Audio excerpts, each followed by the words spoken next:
Bonsoir à vous. Vous êtes sur ma chaîne Chronique d'une colère ordinaire et nous sommes le 29 mai 2025 et il est 23h24.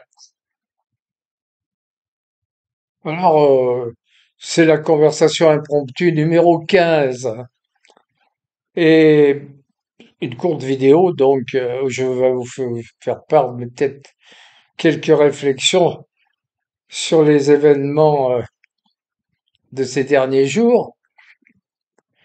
Bon, bien entendu, les petites l'histoire du doigt et de Erdogan dont j'ai parlé dans ma chanson que j'ai intitulée Ridicule. Bon, j'y reviendrai pas, si ce n'est pour montrer, comme vous l'avez certainement compris, que Erdogan, après le petit tapotement de sa main, s'est saisi du doigt sans regarder notre président pendant un long moment et a voulu lui montrer que il n'était rien pour lui, que a voulu montrer sa puissance et sa supériorité vis-à-vis de ce petit monsieur qui se permettait de lui tapoter la main d'un air condescendant. Il a voulu donc s'imposer et il l'a fait magnifiquement, sans parole. Il faut dire que Erdogan c'est une autre stature que notre petit marquis qui préside aux destinées de la France. Bon, j'y reviendrai pas plus que ça. C'est un épisode après bien d'autres qui montre à quel point nous sommes descendus bien bas.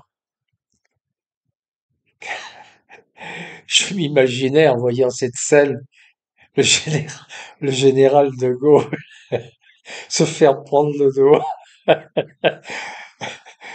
C'était inimaginable. C'était d'ailleurs impossible parce que personne ne se serait amusé à faire ce geste. Bon, après, nous avons bien sûr assisté à cette mémorable scène encore, à la descente de l'avion à Hanoï.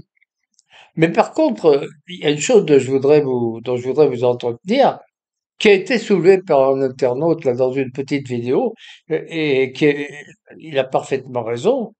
L'important, bon, en dehors de la baffe ou du coup de poing ou je sais pas trop quoi, que sa femme ou que son compagnon Brigitte lui inflige ou lui donne dans la figure, lorsqu'il commence à descendre, on voit une hôtesse de l'air qui vient, derrière lui et dont l'épaule gauche apparaît ensanglantée à travers une déchirure de sa robe, de sa tenue, son uniforme, et on voit très bien qu'elle a l'épaule gauche ensanglantée et c'est assez bizarre, quoi. C'est vraiment pas normal. Et est-ce que c'est lié, est-ce que c'est lié à l'histoire de la baffe et on peut se demander qu'est-ce qui s'est passé dans cet avion, quelle histoire encore y a-t-il eu,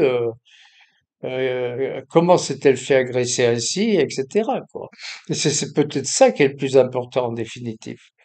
Voilà ce que je voulais vous dire sur cette affaire, bon, qui a fait effectivement l'objet de tas de réflexions, de tas de vidéos humoristiques qui montrent encore, si besoin était, le, le peu de dignité observé par ce chef de l'État, par ce président qui ne paraît pas très imbu, pas très au courant de la fonction qu'il exerce, quoi, et qui ne représente pas du tout, loin s'en faut, la dignité nécessaire à une fonction pareille.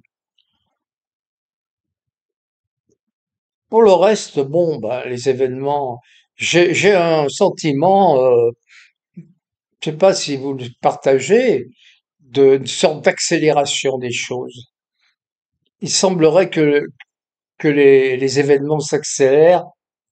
On arrive vers une sorte d'entonnoir, vers une sorte de mouvement ascendant qui nous entraîne, j'ai bien peur, vers une catastrophe finale, quoi. Je voudrais souligner le revirement du président américain Donald Trump, qui semblait donc en bon terme, relativement en bon terme avec Poutine, qui avait entamé donc des négociations de paix. Bon, avec, avec sa façon de faire abrupte et un petit peu à la hussarde. Bon, il voulait imposer un cessez-le-feu. Il savait très bien que Poutine n'accepterait jamais un cessez-le-feu inconditionnel dans les conditions du terrain favorable à la Russie. Bon, mais on propose beaucoup pour obtenir peu, pour obtenir moins. C'était plus ou moins de bonne guerre. Enfin, c'est sa manière de faire. On pouvait le comprendre. Mais brutalement, après le bombardement énorme sur Kiev que la Russie a effectué, il semblerait que le président Trump n'ait pas compris du tout la raison pour laquelle Poutine a réagi ainsi. Il semblerait qu'il n'ait pas eu connaissance, au moment où où s'est exprimé, qu'il n'ait pas eu connaissance de la tentative d'assassinat du président Poutine lors de sa visite, son déplacement en hélicoptère à Koursk. Ils ont là l'Ukraine, enfin l'Ukraine, l'OTAN, parce que c'est il y a que l'OTAN qui possédait des renseignements de ce genre et qui était capable de coordonner une opération de ce genre, a envoyé je sais plus combien de drones, euh, de centaines de drones, euh, combattre, essayer de descendre l'hélicoptère de Poutine. Donc il fallait qu'il connaisse exactement euh, où se trouvait l'hélicoptère de Poutine, qu'il sache que Poutine était dans cet hélicoptère, qu'il sache à quelle heure, à quel moment il allait se déplacer, etc. Donc c'était une opération extrêmement, très excessivement difficile à coordonner. Et les Russes, heureusement, qu'ils ont une puissance de défense antiaérienne extrêmement sophistiquée, ont réussi à descendre, je crois, 46 drones qui attaquaient le président, qui attaquaient le président Poutine. Donc, c'est évident que ce dernier, devant cet état de choses, a répliqué, montré ce qu'il en était. D'un tel acte, etc., quoi, et il a répliqué violemment sur la ville de Kiev. Non, non pas d'ailleurs sur les objectifs civils, hein. Il a pas répliqué d'une façon au pif comme ça. Il a attaqué des objectifs militaires bien définis. Et je crois savoir que dans cette avalanche de feu qui s'était abattu sur Kiev, il n'y a eu que 12 morts civils, d'après ce que j'ai cru comprendre.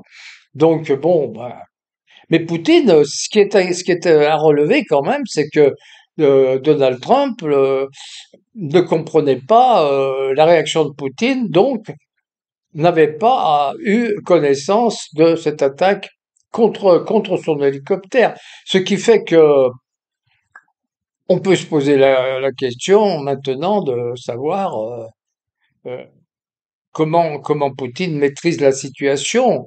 Et est-ce que l'État profond, c'est-à-dire ce qui était sous Biden, l'État, le complexe militaro-industriel, les dirigeants de l'OTAN, etc.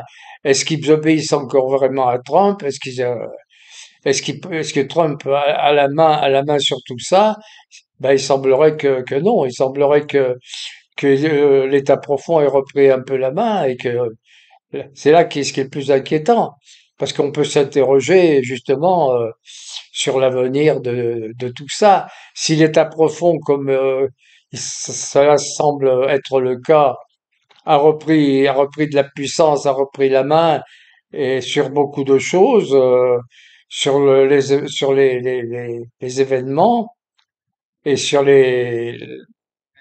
la guerre en Ukraine, il est fort probable que l'Europe arrive à ses fins et que de provocation en provocation de ce genre, ça ne sera pas certainement la dernière, à mon avis, on risque d'avoir, à un moment donné, que ce soit là, peut-être, peut-être en Baltique, parce qu'en Baltique, il y a de plus en plus de problèmes, d'arraisonnements, illégaux en zone, en mer internationale, en zone internationale.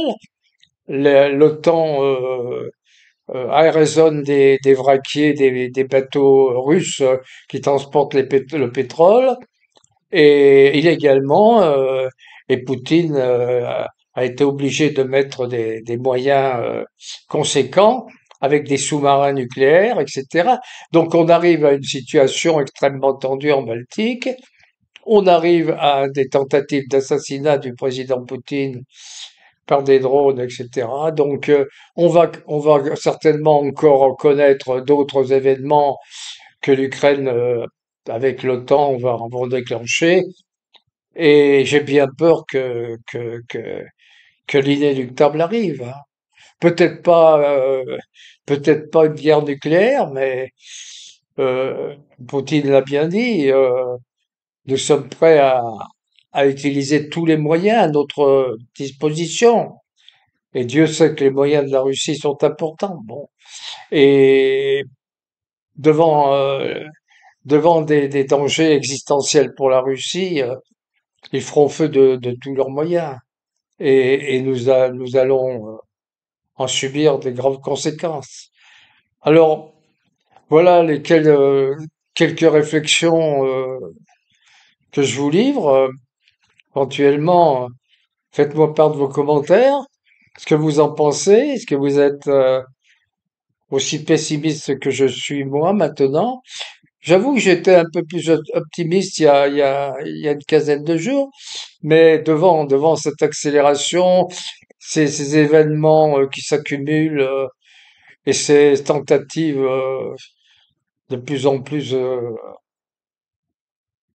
irresponsables, quoi, irresponsables et volontaires, et on sent vraiment que l'État profond semble avoir repris la main. On sent vraiment que l'Europe, avec ces imbéciles, ces fous qui dirigent l'Europe, l'Allemagne, la France, la Pologne, le- l'Angleterre, n'en parlons pas, c'est encore pire, avec l'Allemagne. Ils sont tellement irresponsables, tellement déjantés, quand on pense à ce que dit Merz en Allemagne, à ce que dit le Starmer, etc. Bon, quand on écoute un Tanzer, Nicolas Tanzer à la télévision française en plus, là, quand je viens encore de regarder cette vidéo de Tanzer, là, bon, on se demande s'il est pas complètement fou, quoi. Quand il dit que Poutine a peur de Zelensky, que Zelensky est un héros qui va dans le front, dans, le- dans les zones les plus dangereuses, etc., que Zelensky c'est un véritable héros qui fait peur à Poutine. Et que l'Ukraine est en situation résiste particulièrement bien, qu'elle ne- elle n'a loin d'avoir perdu la guerre, etc. Bon, bref, c'est la négation de tout ce qui est réel, quoi. C'est l'aversion totale de la situation. En fait, c'est de la folie furieuse, quoi. C'est un, on se demande si on n'est pas chez les fous, quoi, quand on entend des choses pareilles, quoi. Faut vraiment, ou s'il le croit vraiment, je me fais du souci pour lui. Bon, je pense qu'il en croit pas il en croit pas un mot, hein, parce que bon, bah, mais si vraiment il le croit, c'est dramatique, je le plains, quoi. Bon, écoutez, voilà ce que j'avais à vous dire. Dites-moi éventuellement ce que vous pensez de tout ça.